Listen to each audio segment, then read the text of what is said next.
Welcome to Oaa Now, your home for Oakland Activities Association news and information. Here's your host, Sammy Taramina.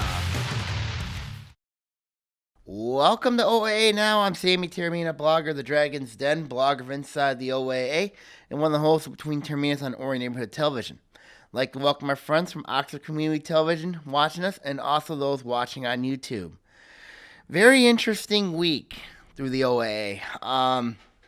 In football, we have one playoff team remaining. We'll go over that shortly. But in other sports, in volleyball, we've got 3 teams remaining from the league. A lot of them are playing on Tuesday. Of course, the big one being at Romeo High School. Of course, that's going to be between two state powers playing at Romeo.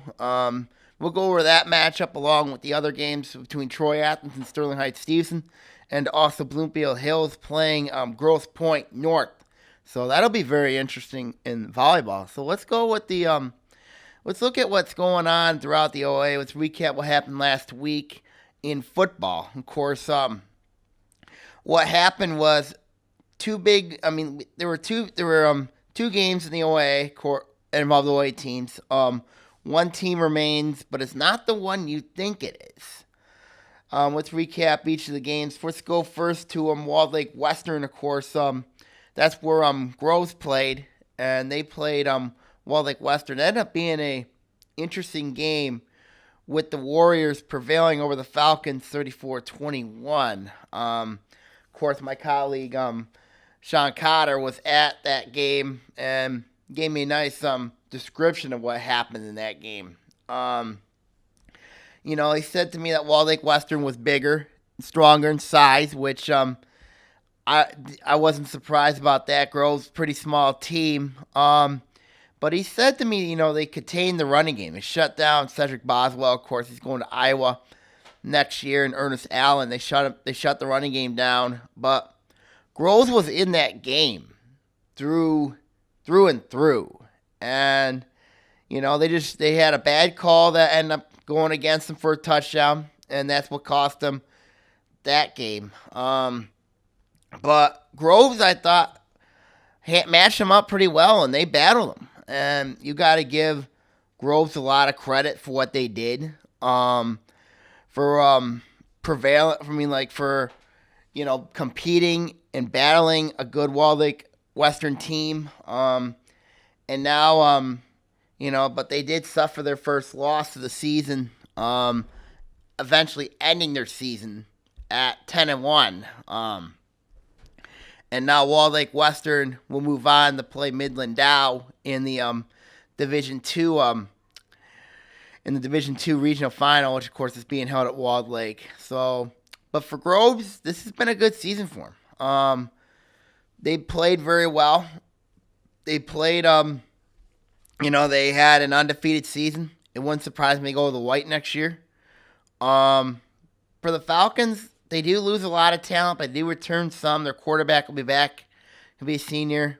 They got a good wide receiver core coming back. So all hope is not lost in Beverly Hills. So when I look at Groves next year, but I think they're going to be playing some tougher competition heading into that team next year. Let's go to the other game, of course, to look at recapping that. And it's Berkeley and Southfield.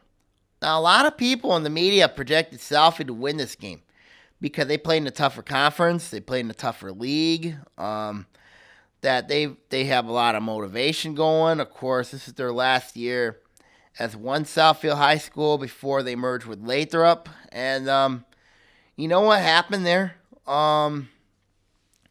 Here's a team in Berkeley who got no business being in the district final. They played a weak league, the Blue. They have a very good athlete, Nolan Given, and Ashton Wood, who's also good. But, everybody thought Southfield would beat Berkeley. Everybody did, including yours truly. I thought personally that Southfield would come in and beat Berkeley the way they did because they played in a tougher division. They played Detroit Cass Tech week 1. They played Harrison, Adams, Oak Park, Farmington, those type of teams. And you know what? And of course, what shocked me was looking at that score, halftime score, reading Berkeley 21, Southfield nothing. What? I'm going, what? What is going on over there at Hurley Field? Of course, what is going on at Hurley Field?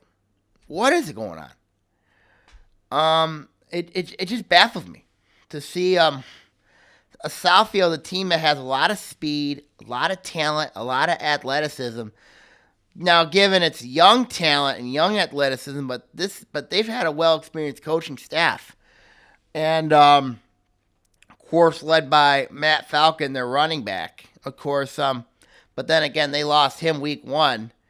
I'm just disappointed I'm disappointed with Michigan that they took a scholarship away, but they limited Southfield's big plays abilities. And when you look at that game, and then second half, Berkeley had to overcome Southfield. Southfield started scoring. Berkeley ended up getting a big touchdown in the process, so they ended up winning that game. They ended up beating Southfield 28-20. It was a huge win for the Bears. It's a huge win for Coach Chris Sequoia and his team. For Southfield, this is hard for me to figure out, because here's a team that they're supposed to beat. They're supposed to destroy. I understand the talk of motivation, getting the state finals, wanting to get there, but these are games you're supposed to win. These are games you're supposed to win and kill and beat this team pretty bad. You've had a lot of hype surrounding this team. Good freshman quarterback in Samuel Johnson III. He's going to be a good quarterback. And there's been a lot of rumbling Southfield could go to the Red next year. There has been a lot of rumbling. This is not a good way to start if you want to go to the Red. It's this game.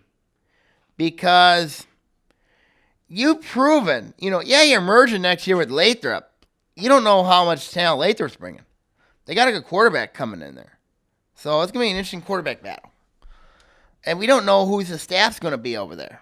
So if they interject some over there with Tim Conley and his staff, and some parts of the Lathrop coaching staff to go along with some parts of the Southfield coaching staff. So, but everybody knows it's going to probably be the coach. It's going to probably be Tim Conley. But back to the game. All I could do really is shake my head. That's all I could really do. I just can't figure out how Southfield would lose to Berkeley. I just can't. Lathrop, very young team, yes. But Southfield, are you kidding me? Who's played a more brutal schedule? Who's played a more demanding schedule? Whereas Berkeley's, when look at them, they've only played basically really two good teams, and that is Holly and also Groves. I'm not being mean to the rest of the league, but Groves was very good this year. Berkeley lost that game. Holly, they were a team that went 5-4, but they made the playoffs, and yet they lose. Yet Berkeley loses to them week 1.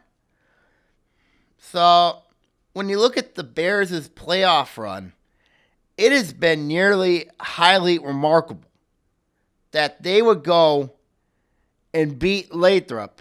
Of course, Lathrop was a little bit down, but they had a nice season under Jason Solomon. They had a nice season.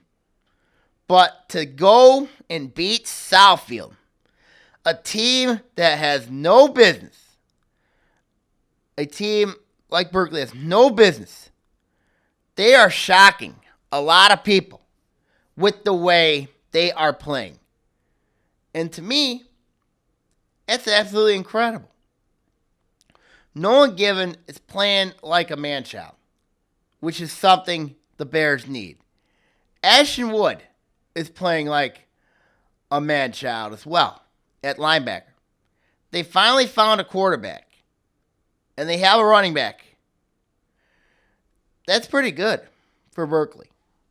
Now, looking at the next test, and for Southfield, they've got to be scratching their heads. They really have to. I mean, if your team wants to go to the red next year, you have to win these type of games if you're going against the blue. You have to. And how you lose this game, I don't know. How they lost, I don't know. But it tells me, it learns one thing. The playoffs are daunting enough. They are very daunting. And it's difficult to win games in the playoffs. It's very difficult. It really is. Let's look at Berkeley's next opponent in the playoffs. They have a home game Friday night. They're playing in the region final against Livonia Franklin. Livonia Franklin. Interesting team. They played Farmington. They had to survive Farmington, 33-30. Of course, Farmington made some mistakes in that game. But Livonia Franklin's a team that, in the playoff run, they've actually had a nice playoff run. They put up 63 points on Jackson. Jackson was the number one seed in that district. And Livonia Franklin went up there to Jackson and put up 63 points on him. Now, they run a very interesting offense. It's a wing T type offense that they run. Their line is huge, their quarterback is very good, and their running back is very good. It's not like Zeeland West, who basically runs a wing T odd type offense. It's not like Zeeland West, but it's pretty similar to the offense that Zeeland West runs. Berkeley is going to have their hands full, especially with what they're going to give them. Even though the game is at Hurley. If Berkeley, and I think Berkeley's given up some points in this game to Livonia Franklin. But Berkeley's going to have to score with Livonia Franklin. Livonia Franklin's defense is not that good, really, because they're giving up, in their last two games, they've given up to average of 32.5 points a game. That's scary. But they prefer to use their offense to win games. So it's very important, if you're Berkeley, to basically, you're going to have to limit Livonia Franklin's offense. You're going to have to do that. If you can get them to at least 21 or 28 points, you've done your job. If you're Chris Sequoia. But if you let them go high scoring, I don't know if Berkeley has the horses to match with Livonia Franklin. Because they don't on the other side. Because the other side of that bracket is Detroit Martin Luther King taking on Detroit East English Village Prep. I think East English Village Prep's upsetting them. I really do. I mean, they battle them tough. But back to Berkeley. What I'm looking at in this game, it's pretty much simple. It really is simple. If you get into a track meet with them, and you get into a battle, and you're scoring on one side, and they're scoring on the other side, you ain't gonna win that type of game. Now, if you're playing on the other side of things, whereas if you're Berkeley and your defense shuts them down, you've done your job. You've done your job. And that's going to be the key for Berkeley if they want to win at Hurley Field and go to the state semifinals for the first time ever. If they win, this would be the first time ever that the Berkeley Bears would be in the state semifinals. That's incredible. But they have a huge opportunity ahead of themselves. Livonia Franklin is not bad. They're not bad. Offensively, they're one of the best offenses in the state of Michigan. Defensively, they're not very good.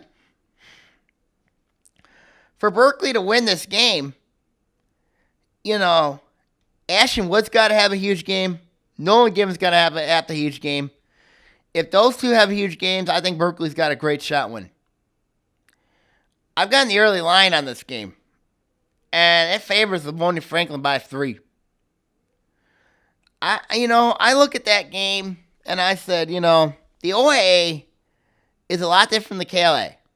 Of course, Bonnie Franklin's in the KLA South. Very interesting matchup, to say the least, with Livonia Franklin and Berkeley. It's a very interesting matchup. In this game, for sure, if this game is close, if this game's high scoring, advantage Livonia Franklin. If this game is low scoring, advantage Berkeley.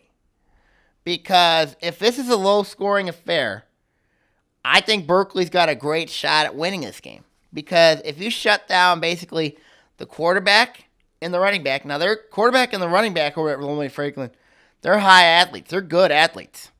Very good athletes. So it's very important for Berkeley to shut them down in that game at Hurley Field. A lot of people ask me, who is your projecting to win this game? Who do you think will win this game? And I say, the team that beat Southfield definitely has to have consideration. And that's the Berkeley Bears. In this game, Livonia Franklin, they have a big win against Farmington at home, which was incredible. And then they go into Jackson and put up 63 points I thought Jackson, in my opinion, they had a really nice year, but I think they were just overmatched by Livonia Franklin. Livonia Franklin's offense is very good. But I think in this game, you're going to have to, but I think with the game, Livonia Franklin is not afraid to go into somebody's house and beat them. They are not afraid to go into somebody's house. This is why, and I'm going to be honest with Berkeley Bears fans. It's hard to say this from the bottom of my heart in the OAA. I think Livonia Franklin's going to beat Berkeley. I really do. Because I look at this game and how in the world is the Bears going to stop this Patriot offense? How in the world are they going to stop them? If their quarterback is running wild, if their running back's running wild, I expect their quarterback and their running back's going to run wild. It's going to be a high-scoring game. I think it's going to be 63-49. I really do. It's going to be that type of game where I think the scoreboard operator at Berkeley is going to have his or her hands full. It's going to be a quiet, crazy game. I know everybody at Berkeley, the community there, they're rumbling. They're excited for their Bears to play. But I just think it's the end of the road this week. And it's unfortunate for Chris Sequoia and his crew because unless they have a defense that can stop the Patriots' offense, I just don't think that they're going to be able to contain Livonia Franklin. And, in the schedule, they have not seen an offense like this. They have not. And Livonia Franklin, I know, has seen an offense like Berkeley, but Livonia Franklin will give up points. They definitely will give up some points. So I like Livonia Franklin to knock Berkeley out of the playoffs. If it was Southfield playing Livonia Franklin, I would have went with the ladder and picked Southfield. But I just think right now, Livonia Franklin, I think they're going to be the ones they're going to beat. They're going to be the ones that knock off Berkeley because they're not afraid to go on the road. And, of course, they're not afraid to go in and win in that type of environment. So those are my thoughts on football. And when we come back, we'll talk about some volleyball. Of course, a lot of upsets occurred there. And also we'll preview the regional matchups, the 3 regional matchups here on Oaa Now.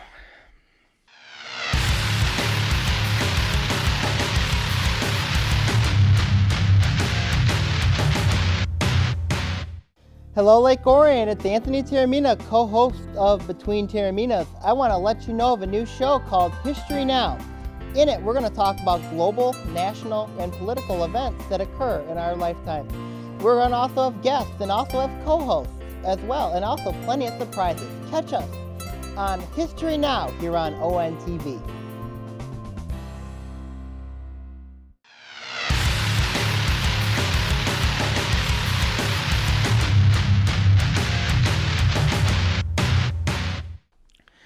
Welcome back to Oaa Now. I'm Sammy Taramina. We got volleyball here to talk about. Of course, a lot of people know girls basketball is still in the air. Only 3 weeks away until the first game start. Very interesting. But we still got girls volleyball to talk about. District final recaps. Of course, we only have 3 OA teams remaining in regional play, which are Bloomfield Hills, Troy Athens, and Orion. Troy Athens won the Royal Oak District, which what could assume they had to knock off some 2 very good teams in Macomb County to get there. Now Sterling Heights, they knocked them off. Christine Saintchuk credited their coach over there credited their scouting reports on them. On Sterling Heights, they played Warren Mott in that game. Of course, that was a huge win for Troy Athens there. And then, of course, they played Warren Cousino, which is an interesting team because Warren Cousino, it's a team that has a they struggled in the MAC Blue this year, but they picked up their game lately. They ended up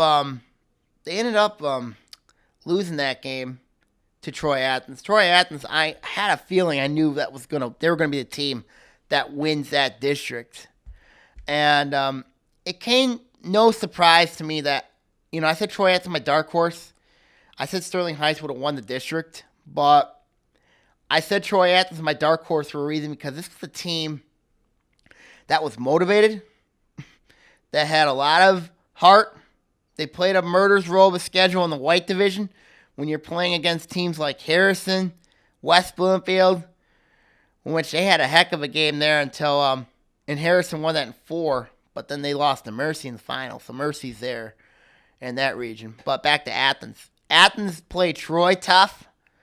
So this was a good win for Christine Saintchuk and her Redhawks. Now of course they have Dakota Saintchuk and Alexis Van Hoff, who's I'm high on. I like Donatello girl a lot. She's a good player. But they're gonna have their hands full with Sterling Heights Houston in the they're gonna have their hands full with them in the regional final at Warren Cousino. I don't know how they're gonna be felt over there at Warren. I really don't. I know it's a 5 o'clock matchup. So that'll be very interesting over there. But they're playing Sterling Heights Stevenson, a team that had experience last year. There's no doubt about that. Sterling Heights Stevenson's a team that had a lot of experience last year. They're starting 6 new players this year. And they've found a way to gel. And they're playing much better. The only downside of it's their fashion statement. It's kind of an odd statement based in fashion with Sterling Heights Houston. Another team I've criticized based on their fashion. I don't know what to say. You can go on My Prep Zone Macomb and find out why I'm critical on that. My Prep Zone / Macomb. You know what I mean? So, not Oakland, Macomb. Let's go to another team, another district. Let's go to the Bloomfield Hills district. That district was won by Bloomfield Hills. Bloomfield Hills, I'm going like, what? I mean, you have Birmingham Seaholm and Birmingham Marion in that district. Bloomfield Hills beat them. Beat both of them. They beat Birmingham Marion in the semifinal. They started off by, they beat both Birmingham Marion and Birmingham girls in Birmingham Seaholm. I couldn't believe it. Birmingham Marion, they're always a power. And then Bob Hurl's team comes and beats them in 4 games. Now, Birmingham Marion won the first set, but Bloomfield Hills won the next 3. That's incredible. Absolutely incredible. They go in there and beat Andrew Kalensky's Birmingham Marion Mustang team. Incredible. I like Mikhail Elliott a lot. She's a good player. And they got a young emerging star in Alyssa Robinson. They're not bad. They really aren't bad.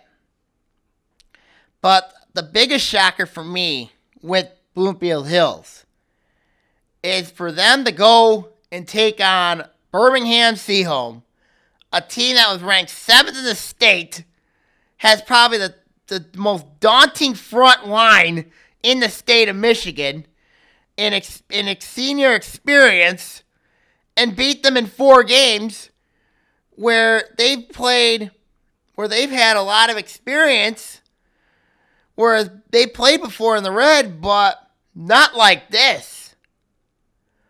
It was shocking. It was incredibly shocking to see Bloomfield Hills outplay Birmingham Seahome. Absolutely incredible. Now I understand playing at home, it helps. It helps some, but Birmingham Seahome had its fair share of crowd there with the Maple Forest. Bloomfield Hills had their fair share of crowd there playing in their new home gym. What shocked me was going in there, everybody thought Birmingham Seahome would be a team that would definitely challenge Novi in the state final. Everybody thought they would in the regional semifinal. But there's a valuable lesson to be learned here. There really is. And I'll tell you that shortly. But I still can't try to figure out in my mind is you have a big front line of Laura McLeod and Shetler and Paige Carey. Those 3 are big, tall athletes. And Bloomfield Hills beats them. How? How does that happen?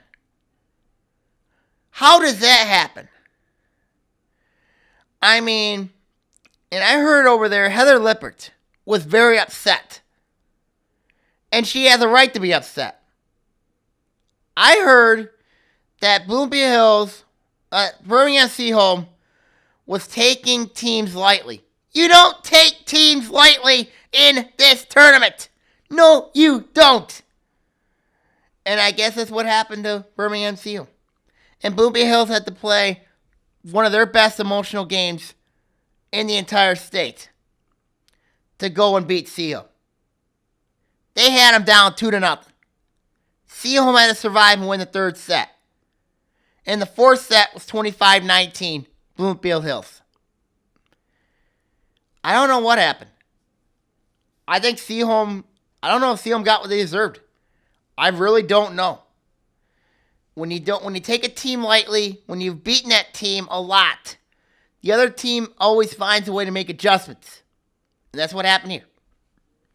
That's really what happened here. And now Bloomfield Hills, they get to go on and move on to play Grosse Pointe North, a team that they're very good in their own right. But this is going to be the first time that Bloomfield Hills has to travel east into Macomb County to see a good team like Grosse Pointe North. And to me, it's very interesting, very unique. Because Grosse Pointe North, they play in the same league as Romeo, the Macomb Area Red. We'll go Lake Orion Romeo shortly. But for Bloomfield Hills to win this game, they're going to have to play with the same energy that they played at home over at that new gym at Bloomfield Hills.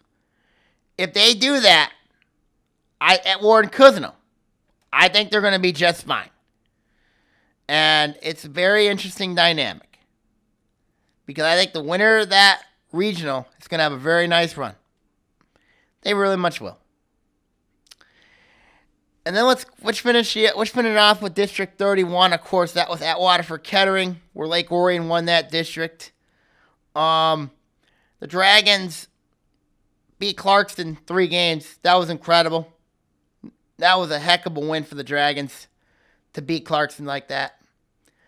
And then they played Pontiac. Pontiac, not good, not the greatest team, but it's kind of classy that Orion played their second stringers a lot in that game. Pontiac, it's kind of very classy. The scores don't indicate it, but it's a very classy move by Coach Tony Scrivata in that game against Pontiac. And then of course Oxford.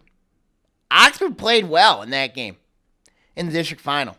especially in that second and third games. They had Orion on the heels, including one where they had them. They had them 25 all, and it took a it was coincidence. You know what I mean? It was a pure coincidence. That Orion would win that game. They would win the third set eventually, but Oxford, I like what Tori Thomas's team has done this year. I really like what Oxford's done. They're going to be solid next year. I like Nicole Elzerman a lot. She's a very good athletic player. I mean, she reminds me a lot. Don't remind me a lot of Kristen Larson, but she's got a lot of athleticism. Very good athleticism. They do lose a lot, but Nicole Elzerman is going to definitely be the face of Oxford volleyball for the next 2 years. She's going to she will make an impact, no matter what. I think for Oxford, heading into next year. Now, for Lake Orion's sakes, of course, huge win for the Dragons, but they have a tougher test coming up Tuesday. And that's against the Romeo Bulldogs, who are the defending state champions. They returned their fair share of experience. They knocked off Macomb, Dakota, and they knocked off Anchor Bay in the district final. Both of them were 3 sets at Port Huron. They have a very good player in Maryland-bound senior Gia Manila. She's a good player. Very good player. And now they're going to have the luxury of home court when they play the Dragons. They're going to have that luxury. When I look at Lake Orion's chances, a lot of people, and you can take a look at my Dragons Den blog, definitely a lot of people are going to say, well, Romeo, they're going to be riding high. They're going to have a lot of confidence because they're going to be going to their home court, their home gym. Yeah, it is. It's an advantage because you have a low ceiling. But sometimes it doesn't matter. Some of these Orion girls have played their games in low ceilings before. Farmington, low ceiling gym. North Branch, low ceiling gym. Imlay City, low ceiling gym. Sometimes, being at home helps. You know the areas, you know the dynamics. But if you're facing a team, let's look at it back in 2011. Of course, Lake Orion played Birmingham Marion at home. They had problems with them in the first set. They had a lot of problems in the first set. And Orion found a way to win that in 4 games. Romeo, I know that their program is riding high right now. Their football team's in the regional final playing Novi Detroit Catholic Central. They got them at home Friday night. Their volleyball team, riding high right now. Romeo's got to be very careful because sometimes home court can come bite you in the dust. In boys basketball, Lake Orion played, and it's involving a lot Lake Orion because they played their regional in their home gym in 2012. They took on a team named Bloomfield Hills Losser, coached by Dwayne Graves. Bloomfield Hills was up 18-0. They were up 18-0 at one point. And they almost lost. And Lake Orion had to come back and win that game. But I could tell you, sometimes home court does not matter in these type of games. Especially when you have a team that's known to play in low ceiling gyms. Lake Orion, I know they've had to practice at either the Cirque or Scripps Middle School because both those schools have low ceilings. But Lake Orion's got their fair share of athletes, and they played Romeo 3 times. One of them was without Jody Kelly. She's a good player. And they went to a different rotation at Beast of the East. But you played them at Seaholm. At Seaholm. A couple of those stats I thought were inaccurate. The one at Portage Central that they played, Orion won that in 2 straight sets. It wasn't 3. But the games at Beast of the East and also at Birmingham Seaholm, those went 3 games. But Romeo had their exact team there at Birmingham Seaholm. Their exact team. Whereas Orion did not have Courtney Whiteman, who did not play in that game. Whiteman was still recovering from her ankle injury. So Romeo's chirping, and Sterling Heights Davison's chirping. Whereas Orion and Troy Athens are not chirping. I think the teams that have not chirped win tonight. Win on Tuesday. Because the moment you chirp, the moment it creates confidence and arrogance. Romeo playing at their home gym. I just think heading into this game that they better be very careful. Romeo. They're solid. But Orion's found a way to win games that they're not supposed to win. And there's no pressure on Orion. Where there's a lot of pressure on Romeo. Being at home, being the host team in their home gym. There is a lot of pressure. And Orion's got no pressure at all. They don't. So, when I look at the regional games on Tuesday, I think heading in, I think it's going to be Troy Athens wins over Sterling Heights Davison. I think that's going to go 4 games. I like how Troy Athens is done. Sterling Heights Davison is a good team. They really are. But I just think Troy Athens is going to find a way and win that game and go on and play Thursday against Bloomfield Hills or Grosse Pointe North. Grosse Pointe North's a good team. They really are. Now, the district they were in, not the greatest of districts. But Bloomfield Hills is playing a much tougher district. But I think Bloomfield Hills tonight, I like Bloomfield on Tuesday. I think Bloomfield Hills, I like them to win this matchup with Grosse Pointe North. I think Bloomfield Hills does win, and it'll be Troy Athens, Bloomfield Hills. And I think Bloomfield Hills will be the team that wins that regional. Because Bob Hurdle's team is playing very well right now. They are playing very, very well. They're playing very smart volleyball. They're playing very good volleyball. And then the last one here is Lake Orion Romeo. Of course, Utica Eisenhower plays Fenton tonight. Plays Fenton on Tuesday. I like Fenton to come out of that one, even though Ike has beat Stony Creek last week. But Fenton's played some very good volleyball lately, and the Tigers are not a bad team. So I like Fenton to come out over Ike. And then Lake Orion Romeo. Of course, a lot of people are going to pick Romeo because of home court. I'm going the other way. I think Orion wins in 5. And here's why.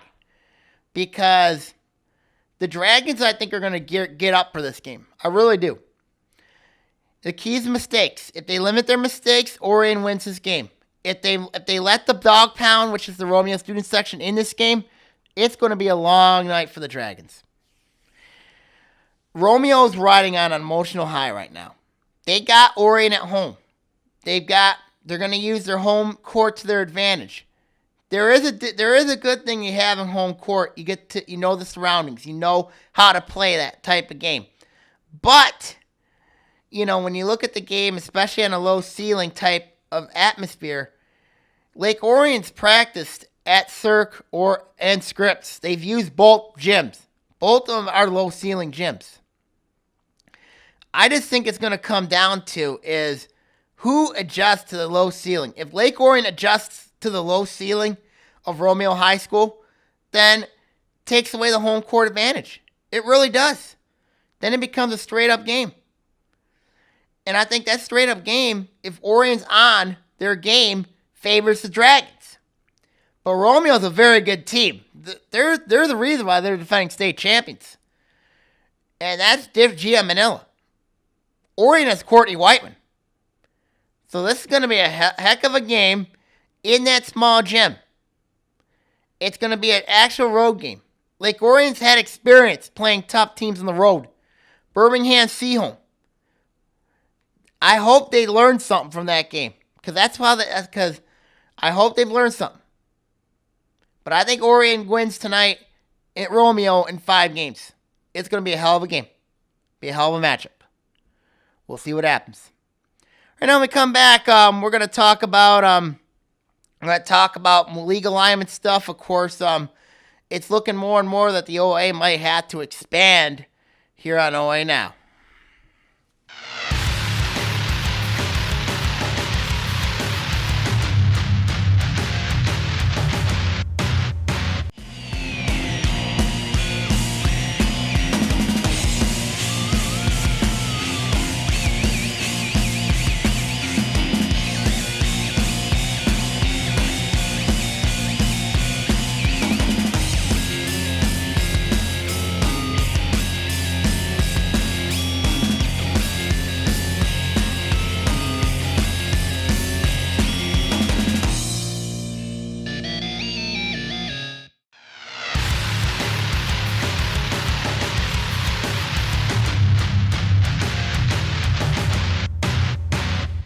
Welcome back to Oaa Now. I'm Sammy Taramina. Very interesting dynamic going on throughout the OA. Of course, we've been talking about this for a long while now. It's looking more and more closely that Harrison could close in 2 years. So, but now it open, and of course we know with Southfield and Southfield Lathrop merging, and of course the history of the OA. But let's look at some possibilities that might fit this league. You know, of course, we know the OA formed in 1994. But there are some questions. Who do you think would be perfect for this league? And whether the league would have to force to disband or have to you know that they're going to have to expand somewhere. There's a couple teams, if you go on my Inside the OA blog, that I've considered. And I'll give you some good reasons why I think it'd be a good fit for the league. But I know it's an interesting dynamic coming up next month, which I think will be very interesting for the league. But there are a couple teams I think that the league should consider, and their pros and cons I think would be perfect for them.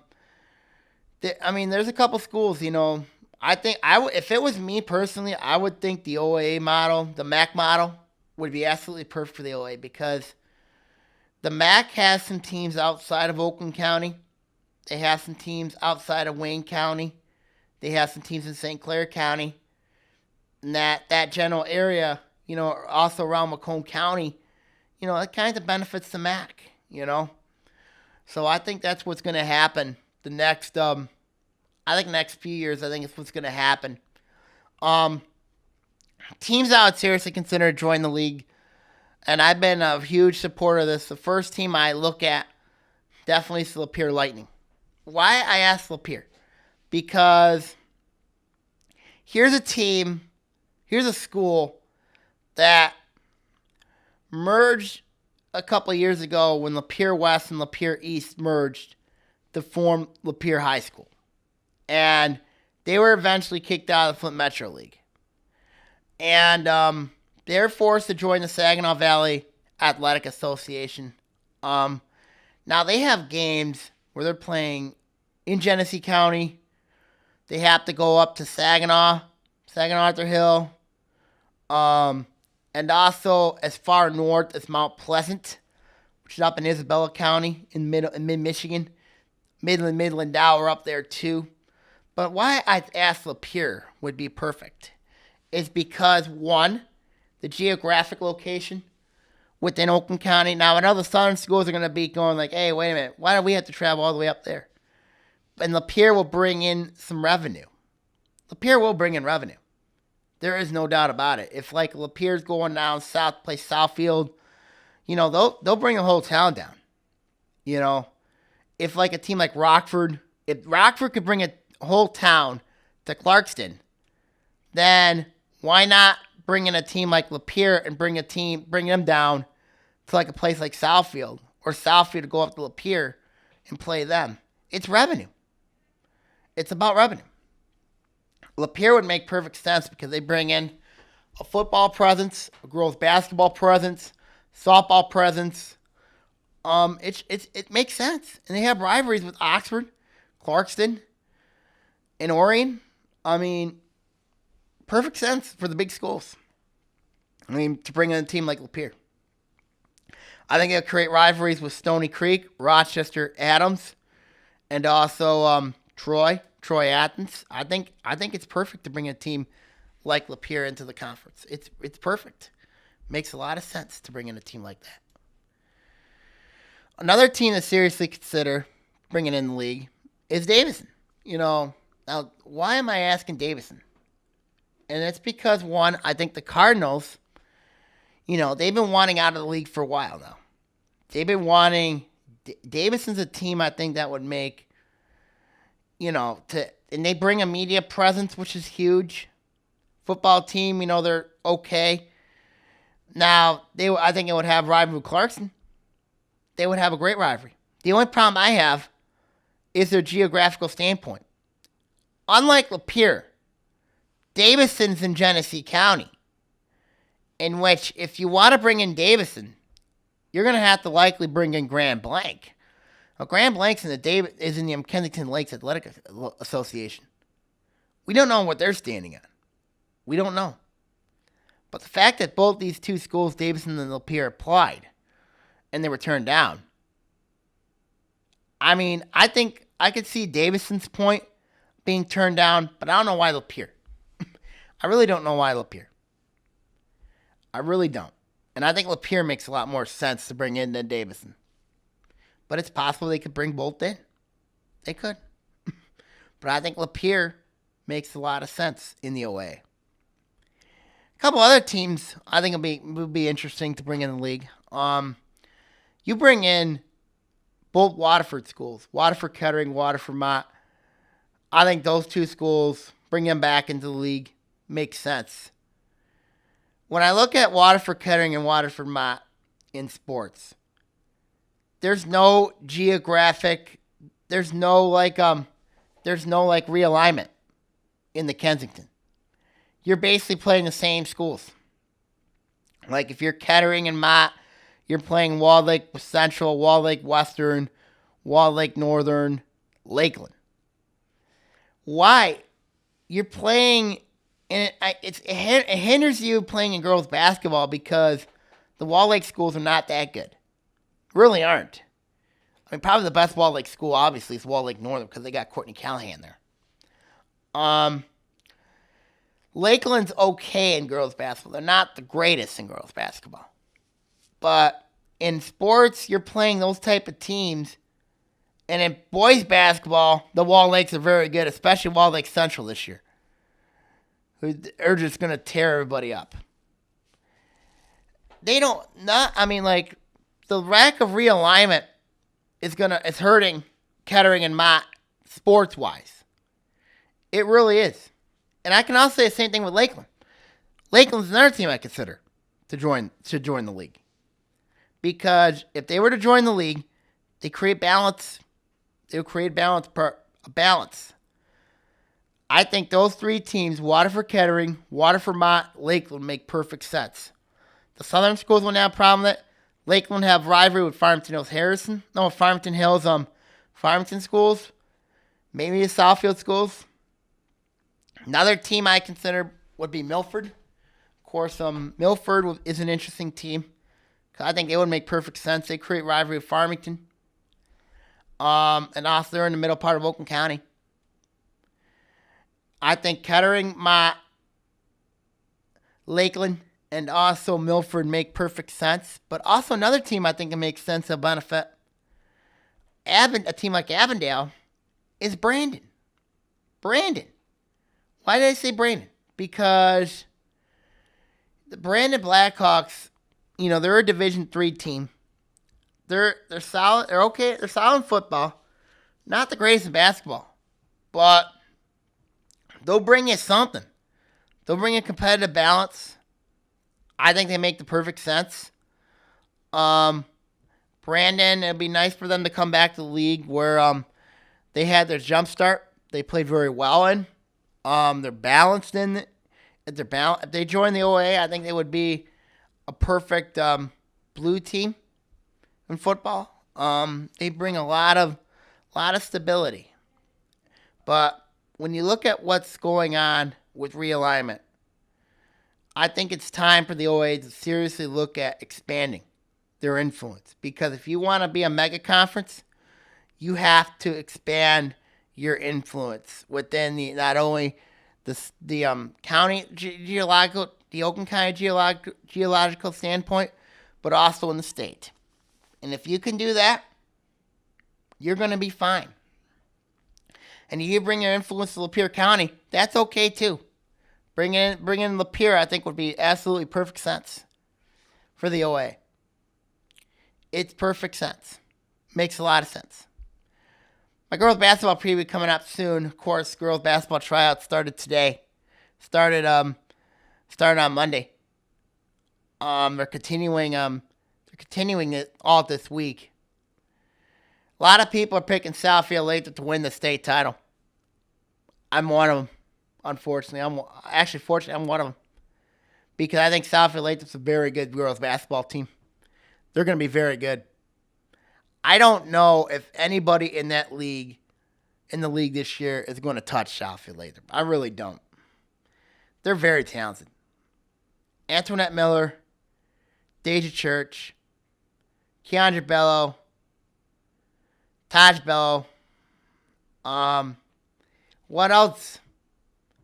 That's probably the best starting five, one of the best starting fours in the state.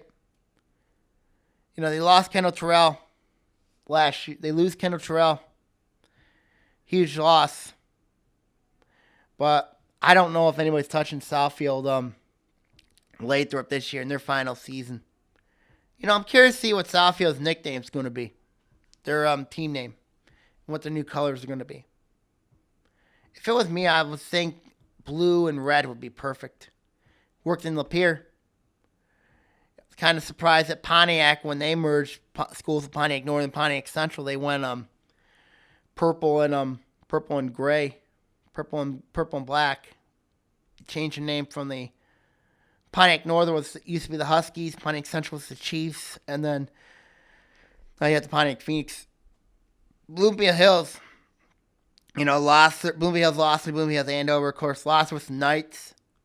Andover was the Barons. And they merged to become the Bloomfield Hills Blackhawks. I'm curious to see what the color will be next year for Southfield, for the new Southfield High School. Very curious. And also and at Royal Oak, of course, Royal Kimball, Royal Oak, Don Darrow. Kimball is known as the Knights. Don Darrow is the Oaks. And they merged to become the Ravens. Interesting. Very interesting. So we'll see what happens. See what happens this week. Wish everybody the best of luck this week. Of course, volleyball regionals to Berkeley in the football regional final against Livonia Franklin. And also all the girls basketball teams trying out this week. Of course, all the players trying out this week. So good luck, everybody. All right, everybody. I'm signing off here. I'm Sammy Terramina signing off. So you can take a look, keep my updates in the Dragons Den for Lake Orion sports, and also inside the OAA for the other teams, other sports regarding the entire OAA. So, okay, everybody, enjoy a safe ride home, and good night, everybody. Good night, everybody. Goodbye, everybody. Oaa Now is produced at Orion Neighborhood Television, Lake Orion's community media outlet. To learn more about ONTV, visit our website at www.orionontv.org or call us at 248-393-1060.